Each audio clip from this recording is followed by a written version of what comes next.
All right, guys, we're back. It's a new season. The Utah Jazz just finished their first preseason game of the 2023-24 season. I'm excited you're here. The live streams are back. If you're new here, make sure you like and subscribe. Anyways, let's get into it. Let's talk about the Jazz and the Clippers. There's a few things I want to talk about with the Clippers, and then let's get into the Jazz. First, let's bring up this, and let's shrink me, and let's just talk about it. All right, so just to talk about the Clippers a little bit, I was impressed with their speed and size and athleticism. They looked like the more physically dominant team in that first half. And really, this is a tale of two halves. The real game was in the first half, and it was a real game. These guys were playing hard. The Clippers wanted to show they are legit, they are back, and they're a good basketball team. We saw 14 minutes from Kawhi, and Paul George played 15, and they both looked really good to me on both ends of the floor. You could see it from Kawhi Leonard that he looks like his old self. He looks healthy. He had 11 points. He was a +7. He was 1 for 3 from 3, and he just was 4 for 8 from the field.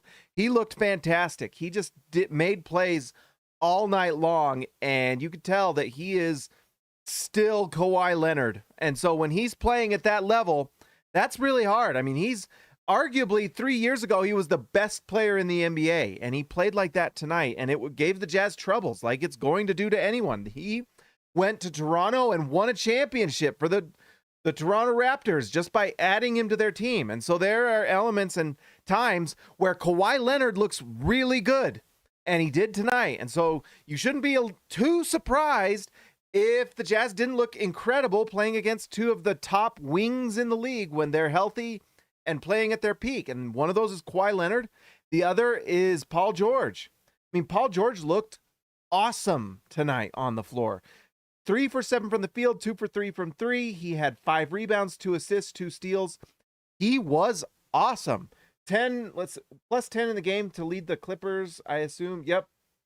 And +7 for Kawhi. When those guys are at their peak, there's a reason people had them kind of pegged to be finals contenders 3 years ago, and they've just had a lot of injuries. Things haven't quite worked out, but you know what? They've had some guys kind of added to this roster that were interesting. Terrence Mann continues to get better, and he looked good tonight. He played solid. I know he only takes one shot, but I felt like his presence on the floor impacted the game. Zubac is just kind of what he is. He's a solid NBA center. He's not anything special, but he's also not bad. He just gives you solid production, and tonight that's what he does. He's one of those guys that you never bet on with Price Picks, by the way, because he will always. I've kind of gone the over on Zubac in the past, and he will always get you like the exact same number in the first half will be the exact same number he gets in the second half. So if he's behind, he's not getting it. And anyone who does Price Picks, you know. By the way, use promo code HoopsNerd to sign up for Price Picks, and you'll get matched up to $100. Go do it and use promo code HoopsNerd. It supports the channel. I would really appreciate it. But anyways, Zubac's solid. We saw a lot of Bones Highland tonight, and he played awesome. The Denver basically just tried to get rid of him, and so I don't know if he's going to have nights like tonight. I mean, he didn't hit a 3, but he was 7 for 14 from the field. So he made a lot of 2s tonight, because if you look at that, 0 for 6, but then 7 for 8 from the field. Holy smokes. Some of that might have been the Utah Jazz guard defense, which obviously has some problems, and that's going to be an issue with as the season goes along, which is why you may see a lot more Chris Dunn and a lot more Ochai Agbaji as the season goes along. That's pretty much all I got. Norman Powell's a solid NBA player. I can't believe he went 0 for 7. That's crazy. I didn't realize that during the game. But not much else to say on the Clippers. This is a Jazz show. Can I speak? It's preseason, but we're back, okay? We're figuring it out. All right. Let's talk about the Utah Jazz, shall we? You're probably here to watch and learn about the Utah Jazz. Let's talk about it. All right, let's just go top of the list and give thoughts on every player. I guess let's start off, though, with the starting unit. I was disappointed. I don't know why Collin, Sexton, and Talen Horton-Tucker started. If that was on your bingo card as one of the potential starting units, then you won, because I don't think a lot of people had that as their duo. Collin Sexton, I like. This is not to like rag on Collin Sexton tonight. I do not think he should be starting for the Jazz, and tonight we saw why. As a sixth man going against bench units And just being out there and scoring when he gets the ball and going hard at the basket, trying to get that advantage, score inside, get to the free throw line, shoot open threes when he has them and knock them down at a surprisingly good rate. I think he's 39% last season. That's where he's great. Where he's not really great is running an offense. And you could see it tonight. It was -4, and it kind of went down the line. Like the team kind of went as Collin Sexton went, and it wasn't great. He does not, there are so many things that he does well. He's a great scorer. I love his attitude. He plays hard on defense. He plays his heart out. I don't know if he's a good defender all the time because he's not very big, but he does play hard, and I appreciate that level of intensity and what he brings and that competitiveness. I think it's great. When you're on the starting unit and you're playing that point guard role, or at least as the playmaking guard, lead guard, whatever you want to call it, you have to have vision. You have to be able to make the plays. If you see an open John Collins in the corner who's learning his way onto this team, you got to hit him. And I think it's a mixture of two things. I think Collin Sexton in general just is more of a score first, and he has a little bit of blinders. And then when things go bad, then he tries to pass the ball. And it's not going to be good enough for this Jazz team. Now, he may start again next game. I assume that Will Hardy's going to give another duo of players some time to start. We'll see. But I just don't think after what we saw tonight, playing against a Clippers team, which was playing really well and playing hard and showing what it takes to win in this league, it did not go well in terms of playmaking. Now, the shot wasn't falling either. It's just a struggle. You're going up against the A team, against the Clippers, who have two elite wings. It's tough to do. They're a tough team. Terrence Mann is a good, long, athletic defender. It's tough. And with his size and his inability to kind of make the right pass and play, I don't see it. Talen Horton-Tucker started off hot as fire. He made like his first 4 shots. 2 of them were like pull up. Well, let's see. Yeah, let's talk. We've already started. So let's talk about Talen Horton-Tucker. I like Talen Horton-Tucker, and I actually think his size and what he brings is really interesting. It's just a consistency thing. So he starts off super hot, really kept the Jazz in the game because no one else was hitting anything. You could tell the Jazz were just discombobulated. But then it just like dropped off. So he makes like his first 4 or 5 shots, and including the threes. One of them was a banked 3 in the beginning. And then look at that. He goes 5 for 13 for the rest of the game. It's with THT, it's a consistency thing. And I just don't know if he's there yet or if he'll ever be there. I don't think you write him off at all. He's like 22 years old or 23, whatever. What I wouldn't give to be 22 again. But anyways, it's just a consistency thing. And I just don't know if he's consistent enough to really be relied on with that starting unit. When you are playing those starters, you have to have reliability is one of the things. You have to know what you're getting. And that's probably why back in the day, Quinn Snyder, who was way over the top with that element, but that's why he chose certain players, because he just kind of knew what he was going to get. And that's the tough thing with THT. You don't know what you're always going to get. You don't know what McDonald's toy is coming out of that bag. If your mom forgot to tell him it was a boy toy and you got a girl toy, sometimes you get what you want and sometimes you get a Barbie Twister toy, and so that's what we got. The first half, we got the cool G.I. Joe. Second half, we got like, I don't know. You got like, I'm not going to go down this route because maybe I'll get myself in trouble. You got something you didn't want. Right?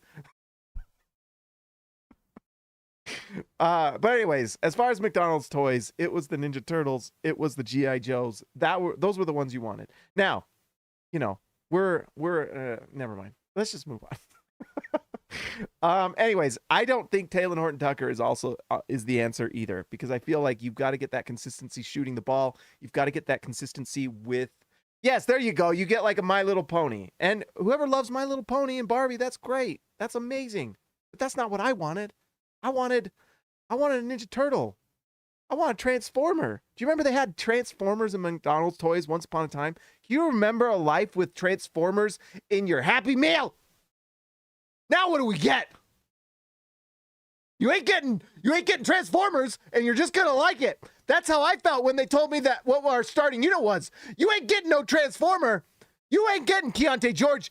You're getting the latest Michael Bay film, and it's not Transformers. It's some other thing.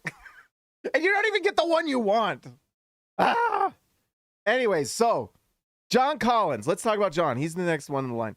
It was very clear that John Collins is figuring things out and learning this team and the tendencies of everyone. He has been in the corner on the Atlanta Hawks shooting threes for 3 or 4 years. There's some habits there that need to change. There were a few moments where I saw him with the ball and I was like, there was one transition play, and let's see if these are. Sometimes they bring these plays up, and now that I'm an oh my goodness. Actually, let's use a test tonight. Let's watch some of this because I'm an NBA affiliate now, baby. I can show whatever I want. Actually, I don't know if that's true. They may tag it in a weird way. YouTube, don't be a jerk, okay, YouTube? But anyways, let's watch a 3 from John Collins just because I want to. No, what? Come on. They're like, John Collins didn't make a 3. Erase. Men in Black style. Did he not? Come on. Oh my gosh. Come on, NBA.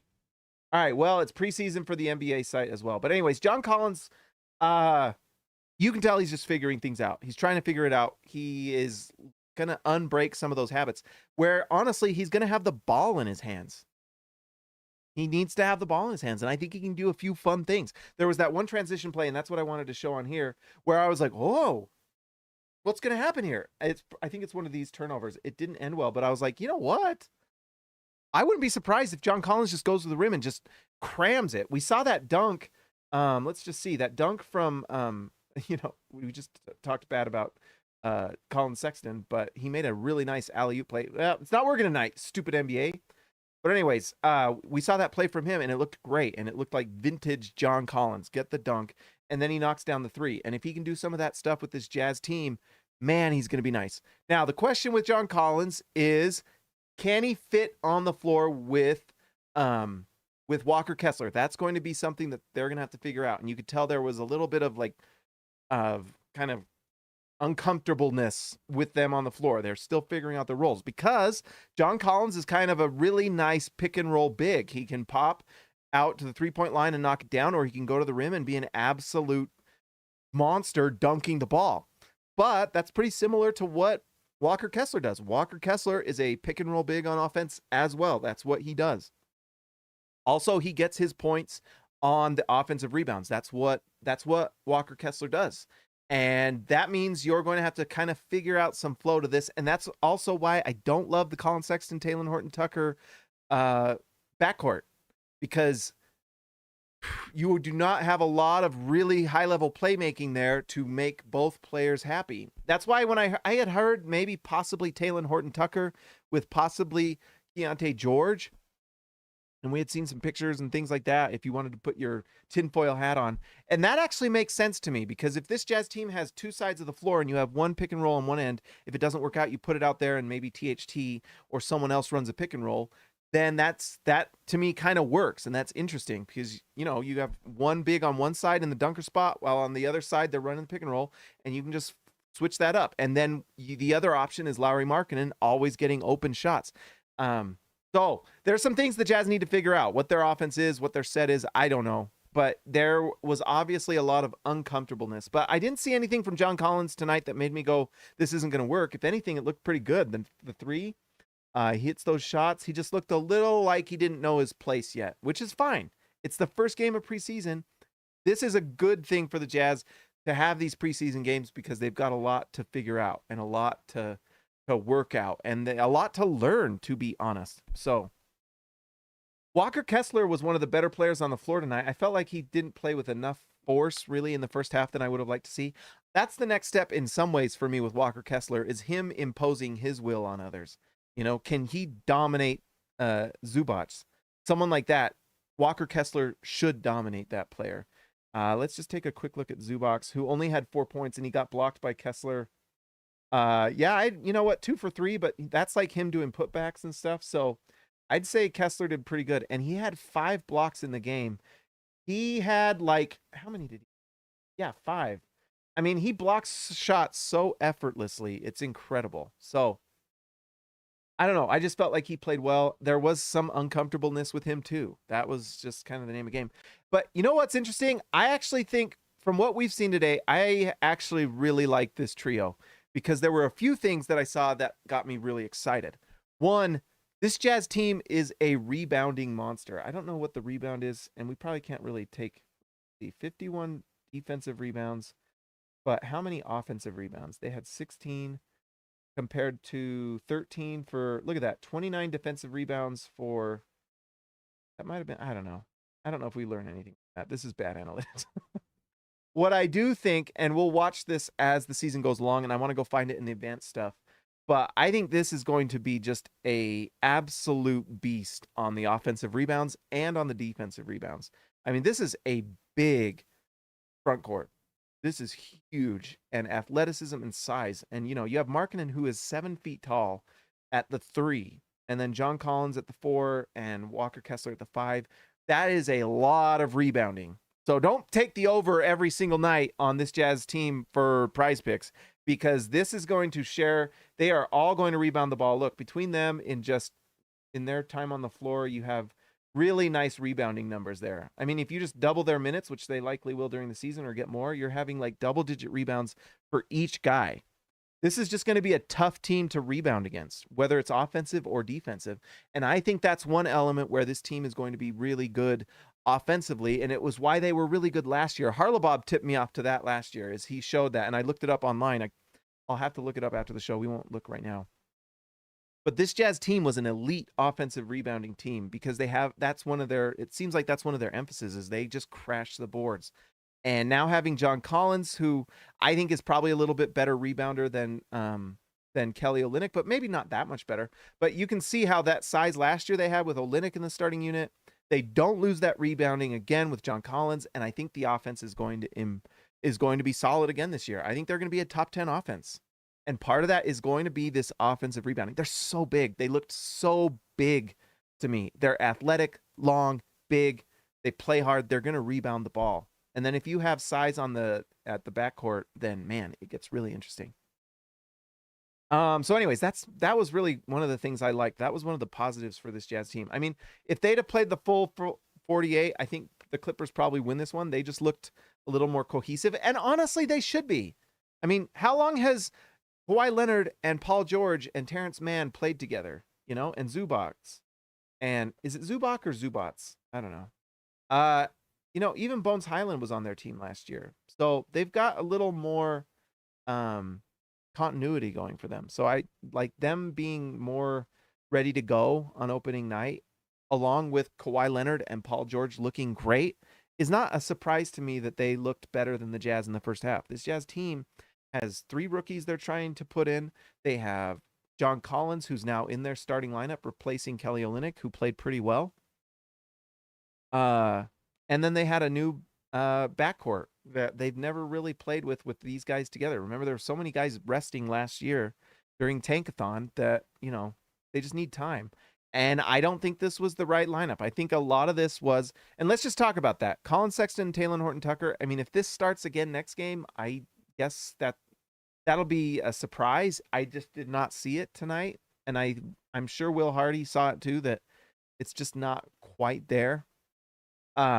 I do think it was kind of a way to let Talen Horton-Tucker and Collin Sexton really earn it and say, hey, you guys played hard for us all last year. We appreciated the work you did.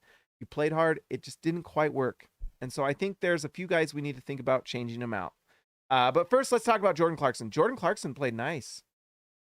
We know what Jordan Clarkson is. He comes in, he plays well. You know what you're getting, and it was great. And he had a great attitude. And you know what? Jordan Clarkson's going to be a big part of this team for the next 4 years, and I'm personally happy about it. Personally happy to have Jordan Clarkson on my team. He's fun, he's great, and he's a good basketball player. And he just came in and did nice things. 6 points in 14 minutes. He was 2 for 4 from the field. He has a calming presence now on the floor. There is no, you can tell he's at peace as a basketball player in a lot of ways. He knows what he is. He knows what his role is, and he fills it, and he does a good job. And, you know, That's going to be valuable for this team because you have a real problem here, actually. Look at all these guards. THT, Collin Sexton, Jordan Clarkson, Ochai Agbaji, Keyonte George, and Chris Dunn. How many guards is that played tonight? 1, 2, 3, 4, 5, 6 guards. Oh, it's backwards. That's reversed. That's weird. All right. Anyways, 6 guards. They all want to play. They all want to earn contracts. You think Chris Dunn doesn't want to get on the floor and earn another contract? His contract's over after this year, and he's on like a low end, like 2 or 3 mil. He probably wants to at least earn one more contract before the end of his career, for sure. So you are going to have guys like that. You want Collin Sexton, who wants to prove himself as a starter. THT, he wants to earn another big contract. He had a nice contract from the Lakers that he's trying to prove he's worth, and he wants to earn more money. So you got a lot of guys that are going to want minutes. And so having Jordan Clarkson in the locker room is vital. It's having good locker room guy is a big deal because guess what? Not everyone can get minutes, especially as the season goes along. You're not going to be playing 10-man lineups all season long. At some point, this rotation goes down to 7 to 9 guys, probably 8 or 9 guys a night. That's what the rotation is going to be. And so some of these guys aren't going to play. And it may mean a trade at some point this season just to clear things up. Sometimes you can have too many cooks in the kitchen. It doesn't mean Collin Sexton's not good. It doesn't mean Jordan Clarkson's not good or whatever. It just means that you can only have so many minutes, and having a player just sit all season that can get you another pick, or maybe you can do like a 2-for-1 type trade where maybe you can improve at a certain position or just get a young prospect. Who knows? But at some point, this may have a little bit of friction in the locker room. And so having Jordan Clarkson is great. Having his personality is a big deal. And I hope he's on the team. Same with Kelly Olynyk. Kelly Olynyk, he didn't do a lot tonight, but I thought he played well. He is just a nice player to have on your team. He connects the dots a little bit, like he did last year, where he moves the ball. He's a good passer. He's just a really smart basketball player, and he makes the right play. And so it was nice to see him on the floor. Man, I got like a freaking hair on my face. Get off my face. But anyways, Kelly Olynyk was nice and played well, and I'm glad he's on the Jazz because every time he's on the floor, he's making the right move. He connects. I just like how he connects the dots. And with this Jazz, who have 6 guards and are still somewhat deficient in terms of playmaking, that's the crazy thing. He really helps because you want that ball to move around. You want it to find the open guy who gets the best shot possible. So anyways, Kelly Olynyk helps you play good basketball. That's how I would describe Kelly Olynyk. He also fouls too much. 4 personal fouls in. Okay. Bright spot. Ochai Agbaji. Now, he didn't have the perfect night. He didn't hit one of his threes, which he needs to do. At some point, and we saw this in Summer League, which is a little, it's one of those things that deep down you say to yourself and you don't want to believe it. It's like that girlfriend in college where you just deep down, you knew it wasn't a good idea, but you did it anyway. And then you paid the price later. So I have had those feelings a little bit with Ochai Agbaji during Summer League where that 3 was not falling like it should have, And so we need to see this get improved. We know he can shoot the corner 3. He's literally one of the best corner 3-point shooters in the NBA, like 60%. It's actually crazy. But you need him to be knocking it down from the top of the key or the top of the 3-point line, whatever you want to call it. He's got to hit that above the break 3. And he's got to be able to occasionally hit a pull-up 3, especially if he's going to be starting at the 2 guard at some point. And I actually think he will be soon because of the way he played tonight. What I did like is his driving to the basket. He looks more comfortable. That was the thing. Some of these things that I'm noticing is not necessarily just the numbers. Like someone who didn't watch the game tonight, they might look at this and be like, oh, he was 0 for 4 from 3, 4 for 10. I felt like he played really well. I felt like he made some really nice plays with just his athleticism. That is the big thing with Ochai Agbaji, is he's just a crazy, impressive athlete. He just makes plays whether it's like a rebound, he tips it out, he blocks a shot. He made a steal tonight on the. Did they show the steal? They better give him his. Yeah, that steal right there. He just saw the pass coming, made the steal. He's just showing a lot more confidence. And we heard about that in training camp, that's something he's doing, is just looking confident and solid. And we saw it tonight. The numbers will get better. At least I hope they will. It's only year 2, but he is a 4-year college player. So you would like to see this be a little more consistent, you know? But I think his athleticism, his defense, his size really helps. I think one of the advantages this Jazz team can be that they used to have to be an issue in the past was size. And having Ochai Agbaji out there with size, but combined with that, his just crazy athleticism, his hops, and his ability to finish. I mean, that drive to the layup, to the hoop. Let's see if it's working. I really want to watch that. This was my favorite. Is it no data available? No data available. The NBA. Come on. Anyways, you saw that he had the corner 3, faked it, drove in, and he just extended and skied in there like Dr. J a little bit and just laid it in. Or George Gervin, I would say.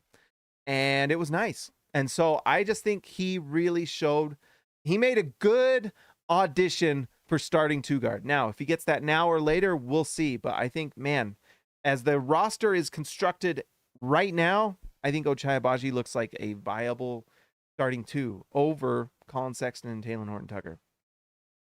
All right, you guys know how I feel. It's my time now to just express how much I love Keyonte George. I love him. I love Keyonte George a lot. I think about him all the time. All the time. Can't get him out of my mind. I just love this guy. And I tell you what, same thing. Look, plus 15. We'll do that because guess what? It goes with my bias. It supports my argument. So I'm going to use plus minus in this argument.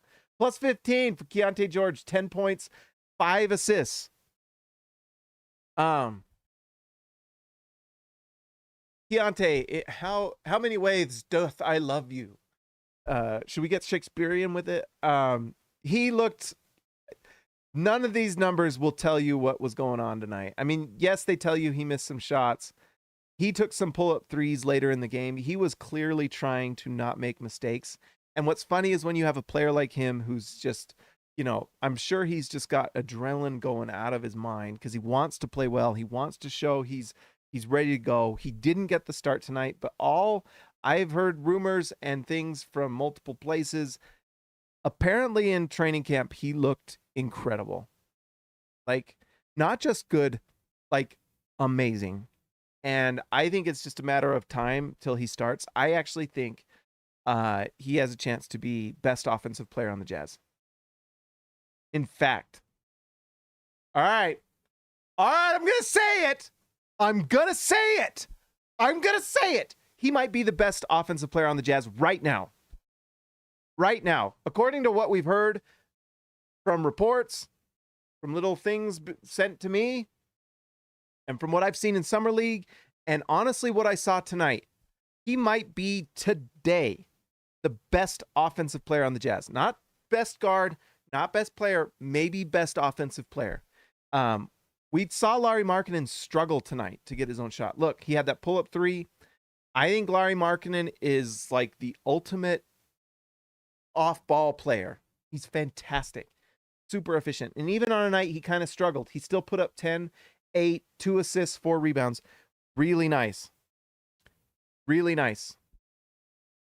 He's not quite there as like that Paul George or Kawhi Leonard who can just go and force his will and get a bucket.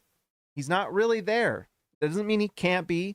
Doesn't mean he can't do that eventually, because he can. He's still figuring things out. I mean, last year was really his breakout season for the Jazz. Maybe Markkanen can kind of find that. But what we know that he is right now is an incredible off-ball player. He cuts to the rim, hits spot-up threes. If he has a mismatch, like if he's on a smaller guy, he can knock that down. Does a lot of things really nice. Runs in transition. He's way more athletic than you would expect for how big he is and how tall, And so Lauri Markkanen's great. I think Keyonte George might be the best offensive player on the Jazz because he can get his own shot. He can run up, pick and roll. He can hit from every spot on the floor. If he wants to get a shot, and we saw that tonight, he can get it, and it's a clean look. And what we saw in Summer League is when he's comfortable and he's feeling it and he's in the zone, he has crazy upside. Like crazy upside. I'm telling you guys. I'm telling you.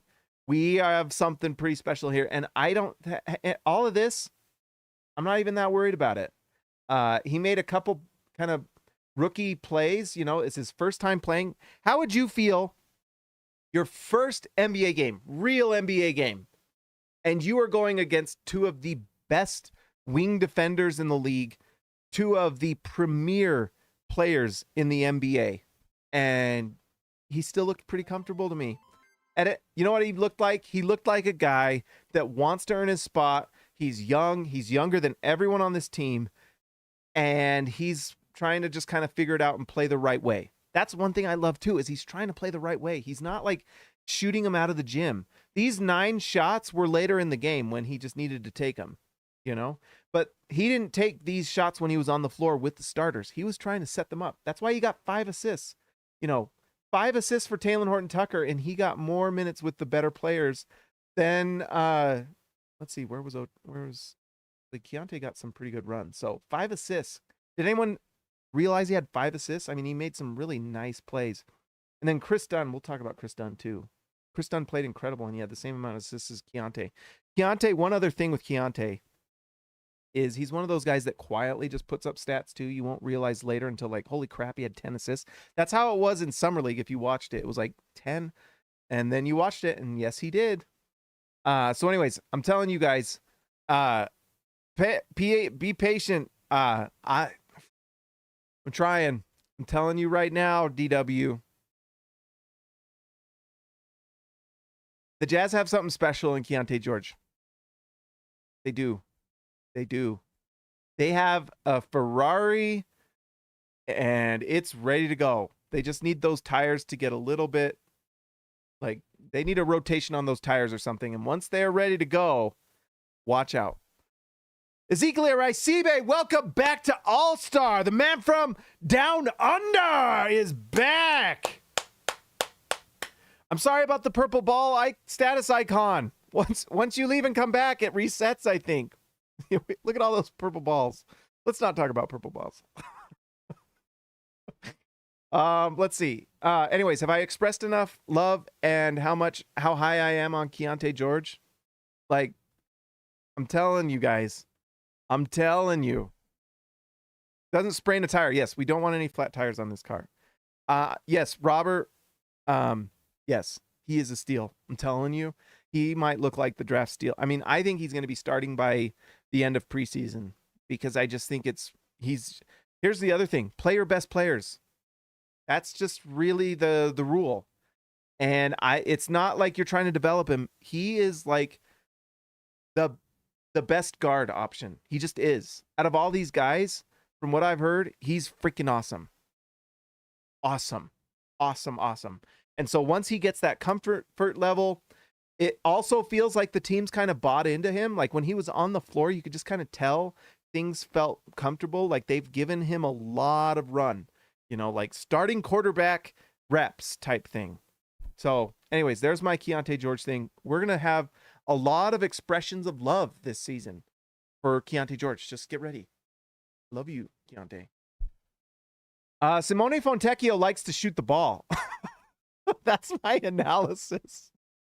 That's my analysis of Simone Fontecchio. When he gets the ball, he shoots it. He did get an assist, though. Good for him. I have to say, I don't know. That's really it. I like Simone Fontecchio. He can shoot the ball. I don't know if he's really going to be more than what he is right now. And that's fine. You know, maybe late in the season, if you have a few injuries, he comes in and you can shoot the ball. And that's what he's going to do. Chris Dunn looked awesome. Who mentioned Chris Dunn? Yes, DW. Chris Dunn is awesome. How can you not love Chris Dunn? If anything, Chris Dunn earned more minutes tonight. Right now, let's do a poll. Who would you rather have?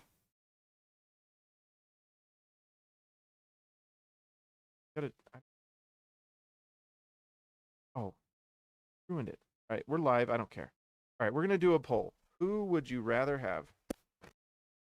And I bet you could guess what we're saying. Let's say, and we're just last names. All right, we're going to start the poll, and then I'm going to start talking. Okay, answer the poll. Answer the poll. I think Chris Dunn is awesome. And I think he should get more minutes, and I think he should play as our sixth man. I think this Jazz team needs to think about a trade so that Chris Dunn gets more minutes, and so that Keyonte can just flow into that rightful order of things where he starts, because he is awesome and Chris Dunn is awesome. Look at that. Look at that. 21 votes. Anyway, stop the count, as they say. Or as this was famously said. I'm telling you right now, Dunn is good. Did you know he was the number 5 overall pick when he was drafted? And he shows why when he's on the floor. The athleticism, the smarts, the defense. I mean, he just makes winning plays. He wins games.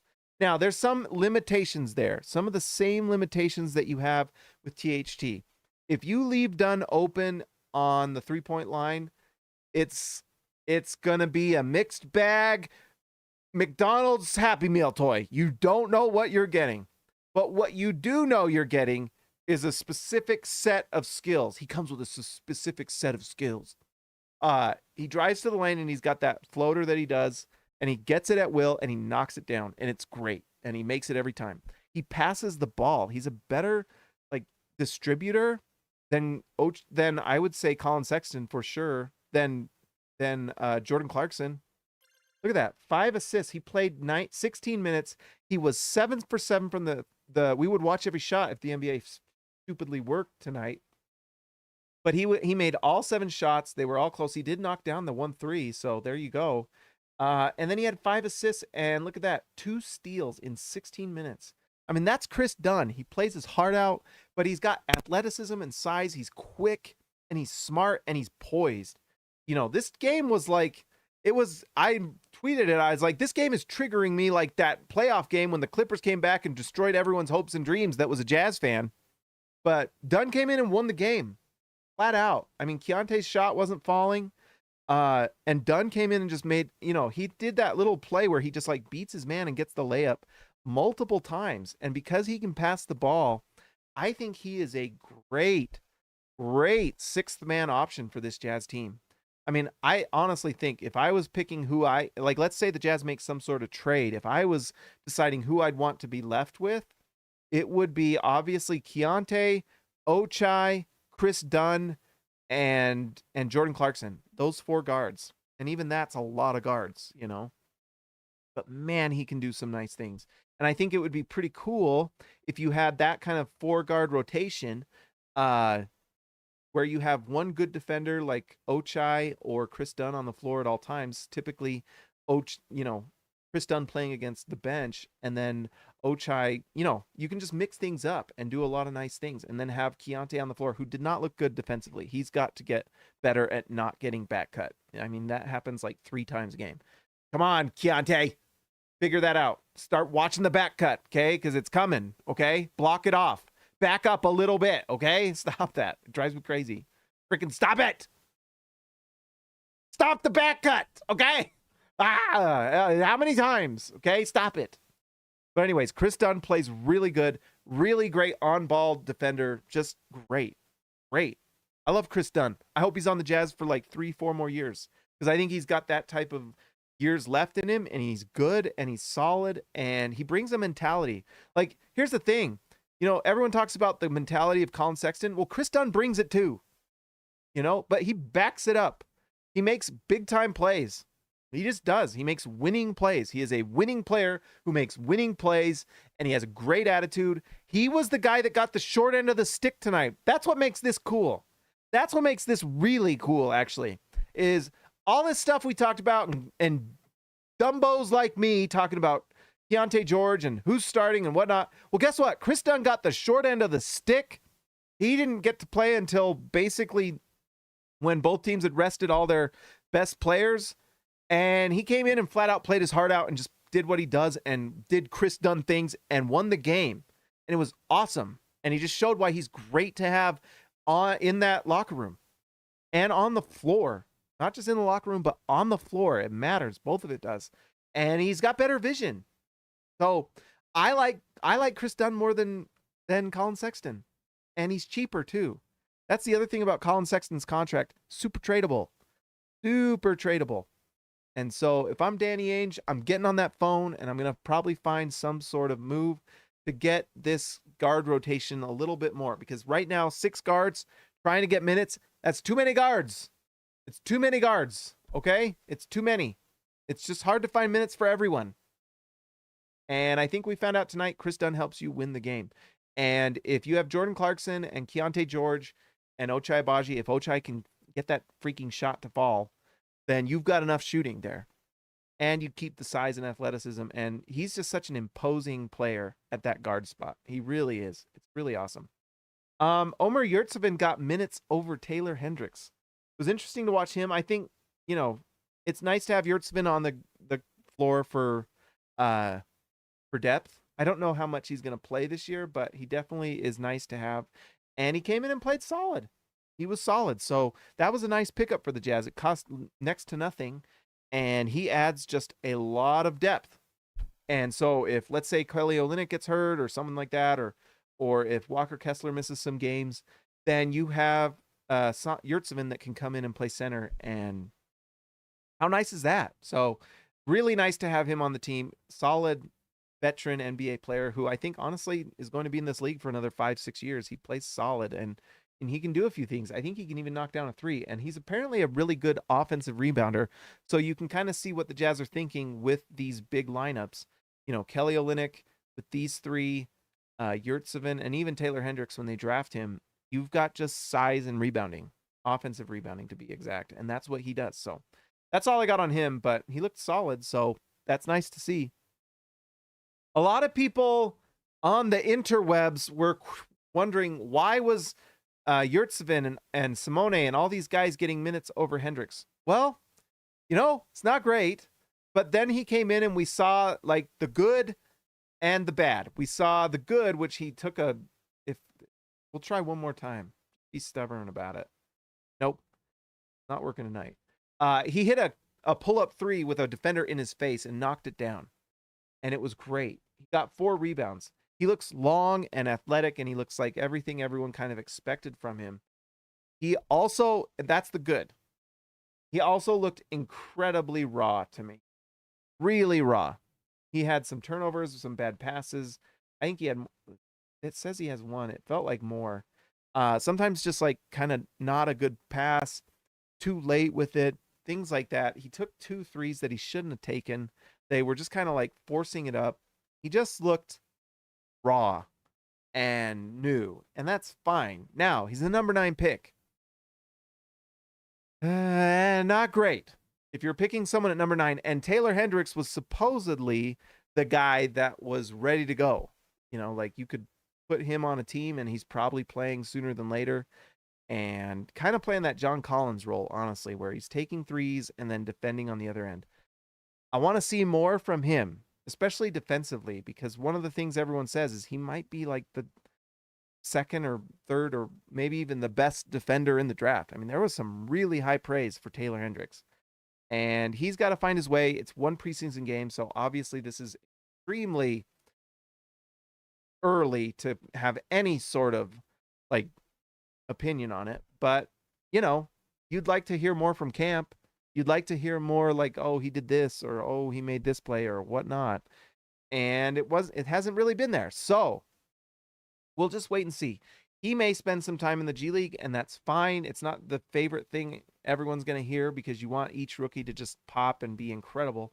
Some guys take more time, and he may take more time. And it's a little, it's not great, because we were told he's ready to go, and so turns out he's got some learning to do. It sucks that he was not able to play in Summer League, because that is incredible development for these guys, But the same thing that Summer League would have done for him, he'll get from the G League. So I assume he'll be playing a lot of G League. So go get some Stars tickets and go watch Taylor Hendricks. It's pretty fun, to be honest. So anyways, yeah, Taylor Hendricks. I would say I don't really feel any different about him. I mean, he kind of did exactly what I thought he would. I don't think he's got, if for him to take the next level as a player, his ball handling would need to be a little better. One of the things that takes you to the next level as a player is being able to create your own shot. That's why Keyonte is just so exciting. It's why Lowry is more than just a spot up three. He can do a lot of different things with the ball in his hands. Now, he can't really enforce his will yet, like we talked about, but he can do some things. And so it takes his game to another level. If Taylor Hendricks can't handle the ball, that's fine, but it kind of keeps him in a certain box of what he can be. And what that is a nice player, because we know he can block shots at a high level. We know he can rebound, and he showed that tonight. So my opinion hasn't really changed on him. I want to see him really impose his will on the defensive end. He's so skinny. He's so skinny. I don't know if anyone else noticed that, but he is not, he's not eating the Whoppers like I am. Maybe he should. Okay. He needs to go get some meat on his bones, because he just looks so skinny, or at least stronger. It may take a year for him to just get stronger, because I think his kind of future is as a 4-5 hybrid, where you can have him play the 5 spot and be kind of that small ball 5, which actually makes him a really valuable player. But he's so small right now, I think it's going to take a little time. And that's fine. It's a little disappointing because, with your number 9 pick, you'd like him to be playing right away, but sometimes it takes guys time. I mean, I wanted Bilal Coulibaly in the draft. Remember? That's who I wanted. And the Jazz wanted him too. He's going to take some time as well. So just because someone's picked in the top 10 doesn't mean they're ready to go right away. He's one of those guys that just went way up on draft boards. And so we'll see. I think he's going to be a nice player, and honestly, his prototype is someone that's going to succeed. Hit threes, defend, and if he can pass the ball within the offense, that's the thing that he also needs to learn, because he was really kind of slow. I think everything is going super fast for him. I mean, he looked a little deer in the headlights a little bit, and he's still probably trying to figure it out. And then going up against this Clippers team, I mean, it was the second half that things looked a little fast for him. It wasn't the first half when things were going and that pace in the first half was frenetic. It was crazy. And the second half, it was a lot slower. It was a lot like things were getting figured out, and he still looked like, I don't know what to do.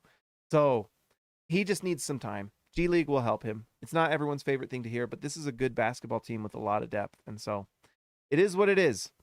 If Taylor Hendricks is getting a lot of minutes early in the season, it means things maybe didn't go very well for the Jazz. So I think that's everything. Luka Samanic hit 2 big threes. Look at that, 2 for 2. Those 2 threes also helped win the game. One of them banked it in. I like to call Luka Samanic, we have Luka at home.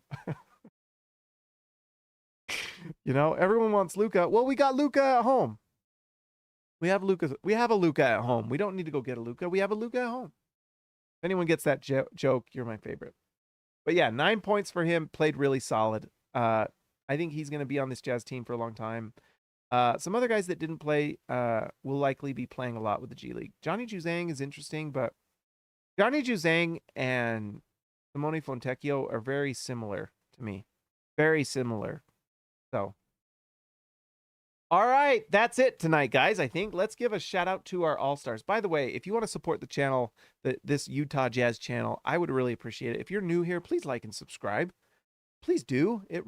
I would appreciate it. And if you want to support the channel, you can join and become a member below. You can join the chat and get other things. So, and if you join the All-Stars, you get, oh man, I forgot to bring it. You get to get your shout out. Ezekiel Raisibe rejoined, so he gets his shout out. Bring this up. And it comes with a nickname. So, all right, guys. Let's see. Are we doing the music? Oh my gosh, how rusty am I? Let's bring this up. My brain. Okay, let's see.